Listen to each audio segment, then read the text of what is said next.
Hari ini kita akan renungkan Kitab Mazmur pasal 10. Teksnya ayat 1 sampai 18 dan saya sudah bagi dua paragraf. Paragraf yang pertama ayat 1 sampai 11. Pemazmur berdoa dengan rasa tinggalkan oleh Tuhan. Dia berkata bahwa Tuhan berdiri jauh-jauh dan menyembunyikan dirinya. Congkak orang fasik giat memburu orang yang tertindas. Tindakan-tindakannya selalu berhasil. Hukum-hukum Tuhan jauh dari mereka. Ini kelihatannya. Orang-orang lemah jatuh ke dalam cakarnya yang kuat. Paragraf yang kedua ayat 12 sampai 18. Pemazmur memohon bangkit kepada Allah supaya menghukum orang fasik dan orang jahat. Juga supaya melihat kesusahan dan sakit hati orang-orang tertindas. Kesimpulannya, pemazmur berdoa dengan rasa tinggalkan oleh Tuhan. Dia berkata bahwa Tuhan berdiri jauh-jauh dan menyembunyikan dirinya sebab orang fasik menginjak orang yang tertindas. Tindakan-tindakannya selalu berhasil. Hukum-hukum Tuhannya kelihatannya jauh dari mereka. Orang-orang lemah jatuh ke dalam cakarnya yang kuat.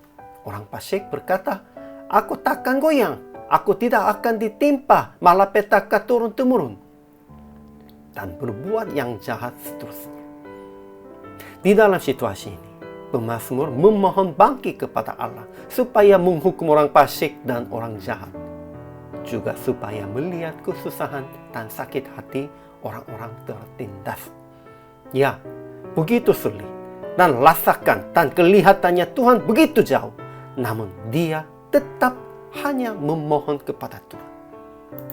Ajaran tentang Allah. Pertama, kelihatannya Tuhan berdiri jauh-jauh dan menyembunyikan dirinya dalam waktu-waktu kesesakan.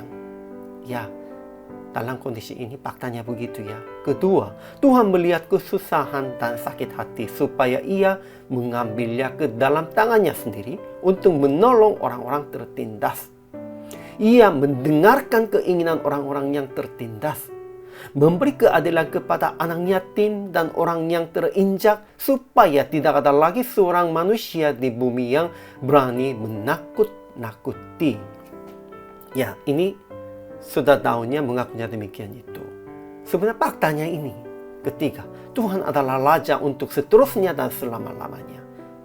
Bagi kita, bagi semua orang, bagi seluruh dunia.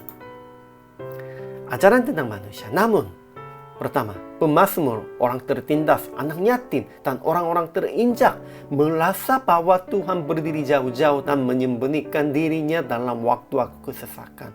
Memang rasanya demikian itu. Kedua, orang fasik, orang jahat, mereka terjebak dalam tipu daya yang mereka lancangkan dan mereka berkata, Allah tidak ada menuntut, tidak ada Allah. Itulah seluruh pikirannya begitu. Karena tindakan-tindakannya selalu berhasil, mereka membunuh orang yang tak bersalah di tempat yang tersembunyi, matanya mengintip orang yang lemah. Ya, dalam kondisi dan situasi ini, bagaimana? Ketiga, pemazmur, orang tertindas yang terinjak, mereka memohon bangkit kepada Tuhan untuk menghukum orang fasik. Betul, sekalipun begitu, harus hanya memohon kepada Tuhan saja. Sehingga aplikasinya, pertama, memohon pertolongan hanya kepada Tuhan sekalipun merasa ia berdiri jauh-jauh dan merasa bersembunyi dirinya.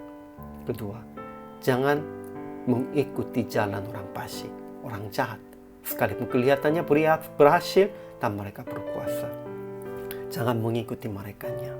Kelihatannya mereka berhasil, namun yang ini semuanya sia-sia. Ketiga, menolong orang-orang yang terinjak, yatim, dan yang lemah di dalam situasi sulit.